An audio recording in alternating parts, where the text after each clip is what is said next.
आपण बघत आहात आवाज कसमादेचा।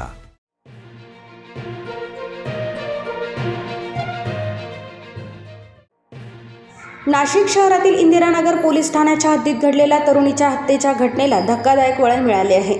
शुक्रवारी 17 जुलै रोजी रात्री एका तरुणीची धारदार शस्त्राने हत्या झाल्यानंतर शनिवारी 18 जुलै पहाटे त्याच परिसरात संशयित आरोपी तरुणाचा मृतदेह आढळून आला। तरुणीची हत्या केल्यानंतर आरोपीने आत्महत्या केल्याचा प्राथमिक संशय पोलिसांनी व्यक्त केला आहे। मिळालेल्या माहितीनुसार इंदिरानगर परिसरातील वनसंपदा सोसायटी येथे ही घटना घडली। मृत तरुणीचे नाव वैष्णवी अनिल आवारे, ती अमळनेर येथील असून ती परिसरातील एका पीजीमध्ये राहत होती।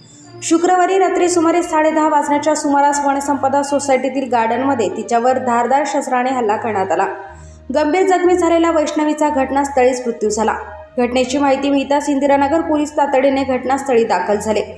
पंचनामा करून मृतदेह शवविच्छेदनासाठी पाठवण्यात आला आणि संशयिताचा शोध सुरू करण्यात आला। दरम्यान शनिवारी पहाटे इंदिरानगर हद्दीतच एका तरुणाचा मृतदेह आढळून आला। प्राथमिक तपासात हा मृत तरुण वैष्णवीच्या हत्येतील संशयित आरोपी असल्याची शक्यता पोलिसांनी व्यक्त केली आहे। हत्या केल्यानंतर भीतीपोटी किंवा इतर कारणांमुळे त्याने आत्महत्या केली असावी असा प्राथमिक अंदाज व्यक्त करण्यात येत आहे। या संपूर्ण प्रकरणामागे प्रेमसंबंधातून निर्माण झालेला वाद कारणीभूत असावा असा पोलिसांचा प्राथमिक संशय आहे। मात्र घटनेमागील नेमके कारण, दोघांमधील संबंध आणि घटनाक्रम याबाबत पोलीस सर्व बाजूंनी तपास करत आहेत। या दुहेरी मृत्यूमुळे इंदिरानगर परिसरात भीती आणि खळबळ पसरली आहे।